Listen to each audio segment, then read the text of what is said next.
দেখো, জটিল সংখ্যার এই চ্যাপ্টার আলোচ্য বিষয় হলো জটিল সংখ্যার বর্গমূল নির্ণয়, জটিল সংখ্যার ঘনমূল নির্ণয়, মডুলাস আর্গুমেন্ট নির্ণয় ও জটিল সংখ্যাকে a প্লাস আইবি আকারে প্রকাশ। তা আজকে আমরা প্রথমত বলতেছিলাম যে প্রথম টপিকস নিয়ে আলোচনা করব জটিল সংখ্যার বর্গমূল নির্ণয়, ঠিক আছে? আমরা সামনের দিকে আগাই।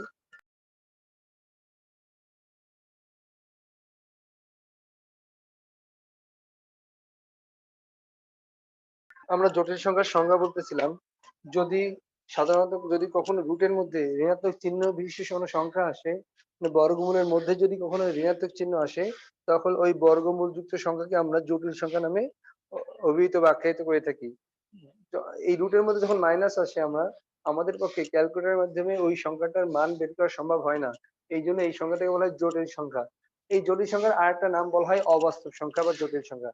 কখনো অবাস্তব সংখ্যা নামেও আসে, কখনো জটিল সংখ্যা নামেও আসে। যেমন একটা উদাহরণ দিচ্ছি, দেখো, রুটের মধ্যে -4 একটি, এটা একটি জটিল সংখ্যা আমাদের, ঠিক আছে? আচ্ছা, আর একভাবে বলা যায়,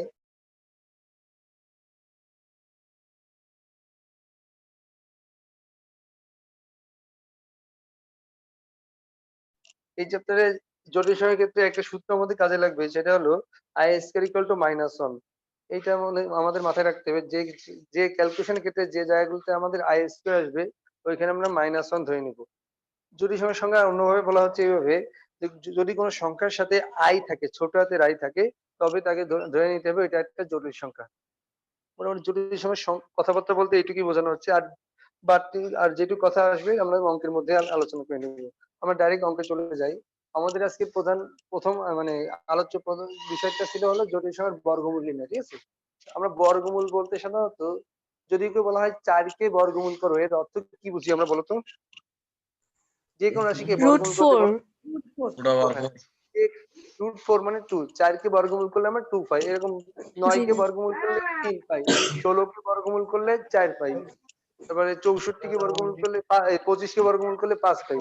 এইভাবে প্রত্যেকটা সংখ্যাকে বর্গমূল করে যে মানটা আসে এটাকে আমরা বর্গমূলের মান। যে কোনো সংখ্যাকে যদি তোমাকে বলা হয় বর্গমূল করো, সেটা হোক জটিল বা স্বাভাবিক সংখ্যা, বর্গমূল করার অর্থই হবে তাকে আমাদের রুটের মধ্যে আনতে হবে। এই কথাটা আমাদের কাছে ক্লিয়ার সবাই? যে কোনো সংখ্যাকে জি বর্গমূল করার ভাইয়া। অর্থ হলো রুটের মধ্যে আনতে হবে। আচ্ছা, আমরা একটু দেখি, উদাহরণে যাই, একটা অঙ্ক দেখি, তাহলে বুঝতে পারবো।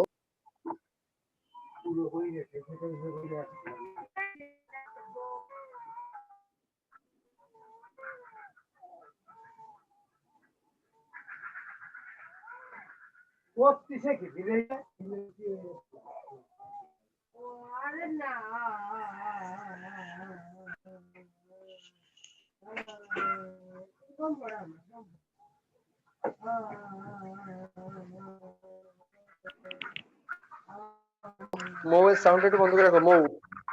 তোমার এখানে সাউন্ড, মাইক্রোফোনটা বন্ধ করে রাখো, মৌ। মৌ, মাইক্রোফোনটা বন্ধ করো। আচ্ছা, যেটা বলতেছিলাম, আমরা আজকে যেটা নিয়ে আলোচনা করবো জটিল সংখ্যার বর্গমূল নির্ণয়। দেখো, আমি একটা জটিল সংখ্যা দিয়ে রাখছি এখানে, তোমাদের শীটের ক্লাস ওয়ার্ক সি এর একটা অঙ্ক, বর্গমূল নির্ণয় করে। দেখো, এখানে জটিল সংখ্যা কিনা এটা অঙ্কের মধ্যে উল্লেখ করা থাকবে না, হ্যাঁ? তোমাকে সংখ্যাটা দেখে চিনে নিতে হবে এটা একটা জটিল সংখ্যা। দেখো, এখানে বলা আছে -8 -6 √-1। দেখো তো রুটের মধ্যে মাইনাস আছে কিনা। হ্যাঁ ভাই আছে। তাহলে এইটা একটা জটিল সংখ্যা, তাহলে এই রাশিটাকে আমাদের বর্গমূল করতে হবে। বর্গমূল করার আগে এই রাশিটাকে আমরা রুটটা উঠাই দেওয়ার চেষ্টা করি। দেখো, আমরা একটু আগে আলোচনা করতেছিলাম, কোন জায়গায় যদি -1 দেখি তাহলে আমরা এখানে আই স্কয়ার দিব, বলছিলাম না? হ্যাঁ আই ভাই। স্কয়ার মান হলো -1। যেহেতু রুটের মধ্যে -1 আছে, আমরা যদি রুটটা উঠাই দিতে চাই,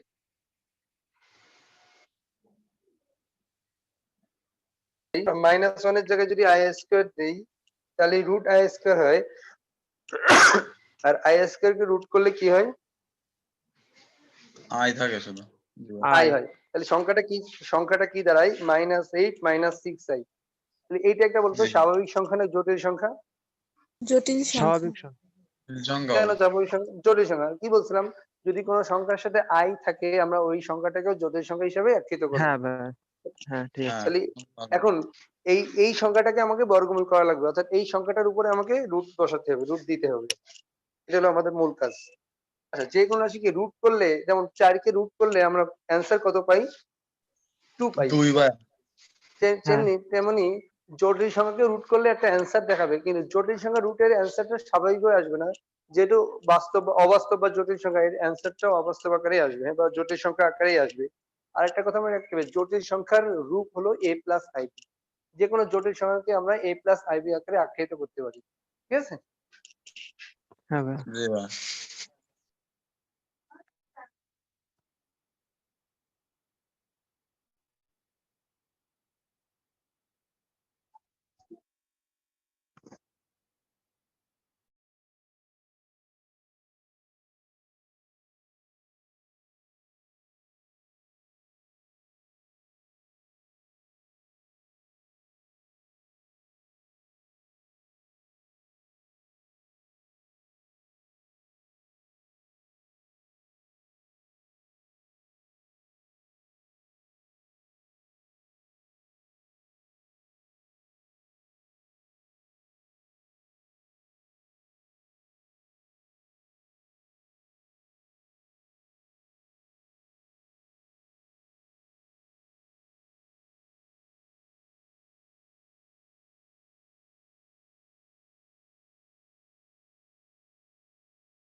ও আমরা আমাদের যে জটিল সংখ্যাটা ছিল -8 -6i, এটাকে বর্গমূল করা মানে এটাকে কি দেওয়া? এটাকে বর্গমূল করা মানে এর উপর কি দেওয়া? রুট দেওয়া। রুট তাই না? দেওয়া। রুট দেওয়া। দেখো আমরা হ্যাঁ রুটের মধ্যে জটিল সংখ্যাকে নিয়ে নিছি, রুটের মধ্যে সংখ্যাটিকে নিয়ে আসছি, মানে বর্গমূল করে নিছি। তাহলে আমরা লিখতে পারি সংখ্যাটা কি দাঁড়ায়? Root -8 -6i। হ্যাঁ আচ্ছা, এই রুটের অ্যান্সারটা বলছিলাম, যেহেতু জটিল সংখ্যা রুট করলে বর্গমূল করলে যে অ্যান্সারটা আসবে এটাও কি আকারে আসবে? জটিল সংখ্যা আকারে জটিল আসবে। সংখ্যা আকারে। আর জটিল সংখ্যার আকার বলতেছিলাম আমরা a প্লাস আইবি। সেই জন্য দেখো ধরে নিচ্ছি এই জটিল সংখ্যার বর্গমূলের অ্যান্সার হবে a প্লাস আইবি। দেখো i b. I b. Root root -8 -6i কে আমরা লিখতে পারি a প্লাস আইবি।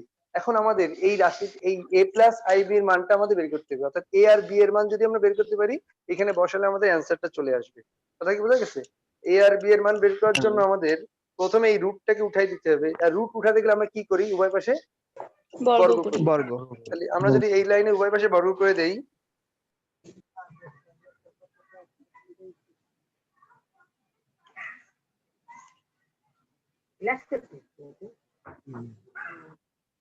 দেখো আমরা যদি উভয় পাশে বর্গ করি তাহলে বাম পাশে রুটটা উঠে যায় আর ডান পাশে a প্লাস আইবি এর হোল স্কয়ার লেখা যায়। হ্যাঁ ভাই। হ্যাঁ ভাই। হ্যাঁ লেখা আছে। এইবার এই বাম পাশের পাশটা বর্গ এইভাবে, উঠায় ওই পাশে স্কয়ার করে দিছি। না না উভয় পাশে বর্গ করছি। বর্গ করা মানে কি এক পাশে করা? উভয় পাশে বর্গ, ডান বাম পাশে বর্গ করলে রুট আর স্কয়ার উঠে যায়, মাইনাস রুট শুধু -8 -6i থাকে, আর ডান সাইডে স্কয়ারটা রয়ে গেছে। আমি একটা লাইন কম দেখাইছি এখানে, বুঝছো? উভয় পাশে বর্গ করে তারপর এটা করছি। ও আচ্ছা।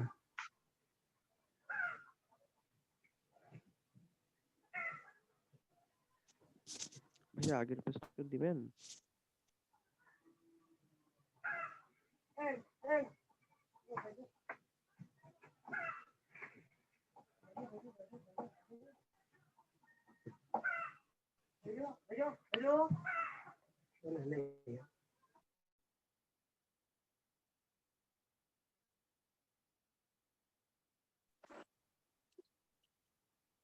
হ্যালো, হ্যাঁ জি ভাই। ভাইয়া। জি ভাইয়া। আচ্ছা দেখো, তাহলে বাম পাশেরটা রুটে উঠে গেছে, ডান সাইডে a প্লাস আইবি তে হোল স্কয়ার লিখছি আমরা। তো বাম পাশটা যেভাবে আছে বসায় নিয়ে রেখেছি, আর ডান সাইডে a plus b whole square সূত্র ফেলাইছি। a plus b whole square কি? a স্কয়ার প্লাস 2ab তার plus plus 2b plus b square. B square. তাহলে a স্কয়ার প্লাস 2a বলতে a কে বোঝায়, b বলতে আইবি কে বোঝায়, আর আইবি এর হোল স্কয়ার মানে i স্কয়ার বি স্কয়ার। আচ্ছা, i স্কয়ার এর মান কি -1? হ্যাঁ ভাই। -1। আর নিচে তাহলে -1 আর প্লাস যোগ করলে -b স্কয়ার লেখা যায় এই জায়গাটা। হ্যাঁ জি ভাই। তাহলে কি দাঁড়ায়? -8 -6i সমান a square b square plus 2abi। দেখো এই পর্যন্ত ক্যালকুলেশন বুঝছো কিনা? হ্যাঁ ভাই। জি ভাই। আচ্ছা, এই পর্যন্ত আসার পরে আমাদের এই একটা সমীকরণ দাঁড়াইছে, এই সমীকরণটাকে দুইটা অংশে ভাগ করতে হবে। একটা অংশ হলো বাস্তব অংশ, একটা অংশ হলো অবাস্তব অংশ। বাস্তব অংশ হলো যে রাশিগুলোর সাথে আই নাই ওই রাশিগুলোকে বলে বাস্তব রাশি। যেমন a স্কয়ার b স্কয়ার, এটার মধ্যে কি কোনো আই আছে? না। না। এটা আমাদের বাস্তব রাশি। বাম পাশের বাস্তব রাশি আর ডান পাশের বাস্তব রাশি মিল একই সমান হবে। তার মানে আমরা কি লিখতে পারি a স্কয়ার b স্কয়ার সমান -8 বাস্তব অংশের সমান হবে, আর অবাস্তব বা জটিল অংশটা জটিল অংশের সমান হবে। তাহলে আমরা বাস্তব অংশের সমান বাস্তব অংশ লিখি, a square minus b square সমান কি লিখতে পারি? -8 মাইনাস 2abi কে কি লিখতে পারি? Minus 6 6i। 6i। এবার আসি আমরা এইটাই লিখবো যে এই সমীকরণ থেকে বাস্তব ও অবাস্তব আমরা পৃথক করব।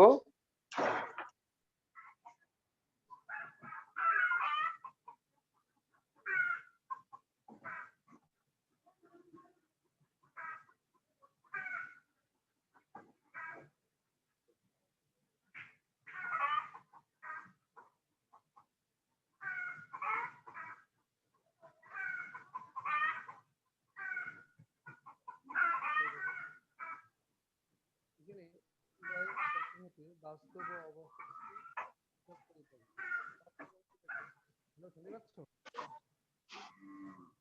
হ্যালো। হ্যাঁ ভাইয়া। জি ভাইয়া শোনা যাচ্ছে। আচ্ছা দেখো, আমরা যেটা বলতেছিলাম বাস্তব ও অবাস্তব অংশ যদি আমরা পৃথক করি, বাস্তব অংশ হলো a square minus b square সমান সমান বাস্তব অংশের সমান মাইনাস a লিখতে পারি, আর অবাস্তব অংশ 2abi সমান মাইনাস 6i লিখতে পারি। এইখান থেকে দেখো উভয় পাশ থেকে i উঠে যায়, 2 দিয়ে 6 এ ভাগ করলে 3 হয়, আর তাহলে আমি ab সমান কি লিখতে রাখতে পারি? -3 -3। আচ্ছা এইখান থেকে আমরা আরেকটা ক্যালকুলেশন করে মান বের করবো। দেখো a square plus b square whole square সূত্র, a plus b whole square সূত্র আমরা জানি a minus b whole square plus 4ab। এখানে ভুল করে মাইনাস হয়ে গেছে, ঠিক করি এটা।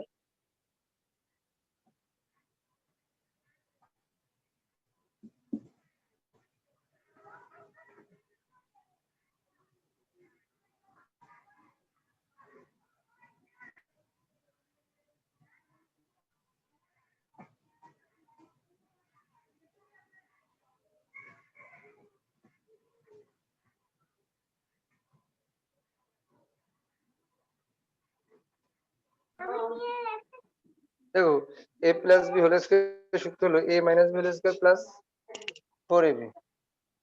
a plus b whole square এর সূত্র হলো a minus b whole square plus 4ab। জানো এই সূত্রটা?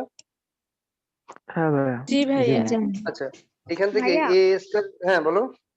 এখানে যদি a square minus b square equal to -8 না থেকে a square plus b square equal to -8 থাকতো, তাহলে এখানে a স্কয়ার মাইনাস b হ্যাঁ স্কয়ার। শোনো, এইখান থেকে a square plus b square হওয়ার কোনো সুযোগ নেই, কারণ ওইখানে i স্কয়ার b স্কয়ার আসতেছে না। এমন কোনো অঙ্ক নেই তুমি a square minus b square a square plus b square পাবা। ঠিক আছে, যতগুলো জোটের সঙ্গে বর্গমূল করবা সবসময় a square minus b square আসবে। ঠিক আছে। আচ্ছা যদি মনে করো ওইটা যদি প্লাস হয়ে যায় মাইনাস করো, এটা তো অন্য বিষয়, কিন্তু ব্যাপারটা হলো প্লাস তখন আসবে না। ঠিক আছে। আচ্ছা দেখো আচ্ছা আমাদের ভাই, a তাহলে স্কয়ার, মানে হলো a square minus b square এটার মান আছে, আমাদের বের করতে হবে a square plus b square এর মান, হ্যাঁ যেহেতু a whole square minus square b square আছে, আমরা a স্কয়ার প্লাস b। আমার মূল উদ্দেশ্য কি বলতো? a প্লাস ib এর মান বের করা, অর্থাৎ a আর b এর মান বের করা। আমার মূল উদ্দেশ্যটা কি? a আর b এর মান বের করা। b এই এর a মান। b এর মান বের করার জন্যই এই ক্যালকুলেশন করতেছি। দেখো আমাদের যেটা a square minus b square আছে, আমরা যদি a square plus b square মান পেয়ে যাই, তাহলে আমাদের যোগ বিয়োগ করলে a আর b এর মান সহজে আমরা বের করতে পারবো। ঠিক আছে। এই জন্য আমরা a square plus b square whole square এর মান বের করে নিচ্ছি। দেখো a square plus b square whole square সূত্র হলো a square minus b square এর হোল স্কয়ার প্লাস 4ab। তাহলে a square minus b square সূত্র -8 এর whole square plus 4 into ab এর মান হলো দেখো -3 এর হোল স্কয়ার দিতে পারি। a স্কয়ার b স্কয়ার কে যেহেতু ab এর মান যেহেতু -3, তাহলে আমরা -3 এর স্কয়ার দিতে পারি। ক্যালকুলেশন করলে -8 এর স্কয়ার করলে 64, -3 এর স্কয়ার করলে 9, 4 নং 36, যোগ করলে হয় কত? 100 a square plus b square whole square এর মান যদি 100 হয়, তাহলে a স্কয়ারটা উঠাই দিলে a square plus b square সমান কি 10 লেখা যায়? হ্যাঁ ভাইয়া। জি ভাই, বর্গ হলে হ্যাঁ, আবার 100 একটু বর্গ বলেন। হলে। বলতেছি কি a square plus b square whole square এর মান আসছে আমাদের কত? 100। 100 আচ্ছা এইখান থেকে স্কয়ারটা যদি উঠাই দিই, উভয় পাশে যদি রুট 100। করি, রুট করলে স্কয়ার উঠে যায়, 100 কে রুট করলে 10 হয়, তাই বলতেছি। তাহলে আমরা লিখতে পারি a square plus b 10 square হয়, সমান হ্যাঁ। 10। আমরা কি a square plus b square সমান সমান 10 লিখতে পারি? হ্যাঁ ভাইয়া ঠিক। আচ্ছা দেখো আমাদের এখন 1 নম্বর একটা সমীকরণ আর 3 নম্বর সমীকরণ, এই দুটো সমীকরণকে আমরা একবার যোগ করব একবার বিয়োগ করব। যোগ বিয়োগ করলে আমাদের কাছে a আর b এর মানটা বের হয়ে আসবে। আমাদের মূল উদ্দেশ্য হলো a আর b এর মান তৈরি করা। ঠিক আছে। হ্যাঁ জি ভাই। এবং একবার যোগ করব একবার বিয়োগ করব। প্রথমে আমরা বিয়োগ করি, তারপর যোগ করব। আগে বিয়োগ করতে পারো, আগে যোগ করতে পারো, এটা অপশনাল। ঠিক আছে। জি ভাই।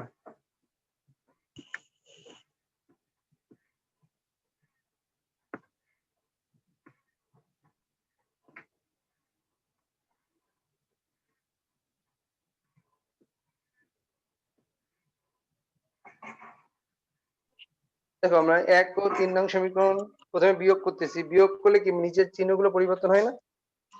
হ্যাঁ ভাইয়া। চিহ্ন পরিবর্তন হলে a স্কয়ার কেটে যায়, -2b স্কয়ার সমান -18 থাকে। এখান থেকে b স্কয়ার সমান 9 লেখা যায় আর b সমান +-3 লেখা যায়। দেখো বুঝছো কিনা? রুট স্কয়ার উঠে গেলে প্লাস মাইনাস দিতে হয় একটা। এটা প্লাস মাইনাস দিলে দেওয়াই লাগবে। হ্যাঁ দেওয়াই লাগবে, যেহেতু স্কয়ার উঠাচ্ছি রুট করলে প্লাস মাইনাস দিতে হয়। আচ্ছা b এর মান পেয়ে গেছি আমরা। হ্যাঁ ভাইয়া। আচ্ছা এবার 1 আর 3 নং সমীকরণ যোগ করব, যোগ করলে এর মান পেয়ে যাবো। ডাইন সাইডে আমরা যোগ করব, দেখো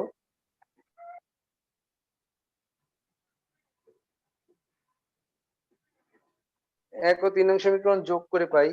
যোগ করলে কি কাটা যাচ্ছে বলো তো? বি বি কাটা যাচ্ছে। আমরা 2a স্কয়ার সমান 2 পাই, a স্কয়ার সমান 1 আসে, a সমান +-1। অন। আচ্ছা আচ্ছা মনে আছে আমরা জটিল সংখ্যার রূপ কি ধরে আসছিলাম? a plus i b. ib। আচ্ছা এর মান কত আসছে? হ্যাঁ এর On. মান কত আসছে? +-1। 1 আর b এর মান কত One. আসছে? হ্যাঁ প্লাস মাইনাস প্লাস শুধু নাম। মাইনাস 3 এর মান আসছে +-1, b এর মান আসছে +-3। আচ্ছা তাহলে a প্লাস ib যদি ওই সূত্রে আমরা মান বসাই, দেখো আমরা নির্ণয় বর্গমূল লিখে প্লাস মাইনাস এর জায়গায় বসাইছি 1, দেখো তো। হ্যাঁ আর b এর জায়গায় বসাইছি প্লাস মাইনাস কমন নিয়ে রাখছি, দেখো a আর প্লাস মাইনাস কমন নিয়ে রাখে এর জায়গায় বসে 1 আর b এর জায়গায় বসাইছি 3i, দ্যাট ib, b এর মান 3 আসছে, ib 3i লিখছি। কিন্তু মাঝখানে ছিল প্লাস, আমরা এখানে কি দিছি? মাইনাস। কেন মাইনাস দিছি? দেখো আমরা মাইনাস যখন, হ্যাঁ আমরা যখন ধরবো তখন সবসময় a প্লাস আইবি ধরবো, কিন্তু মাঝখানটা প্লাস না মাইনাস হবে এটা উত্তরে এসে সিদ্ধান্ত নেব। কি দেখে সিদ্ধান্ত নেব? দেখো আমরা উপরে a b এর একটা মান রেখে আসছিলাম, খেয়াল করছো? a b এর মান -3 আসছিল। হ্যাঁ ভাইয়া।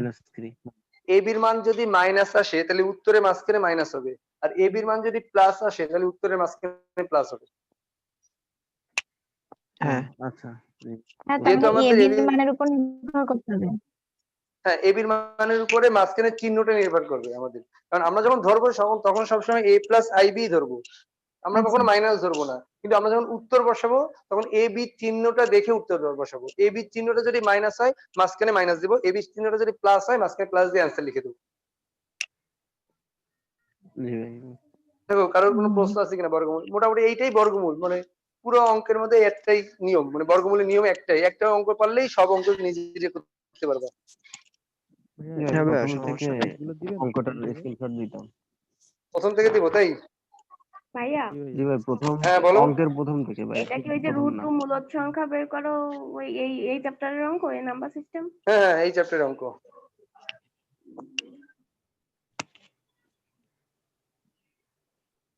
ভাই প্রথমের থেকে দেন, আমরা স্ক্রিনশট দিই।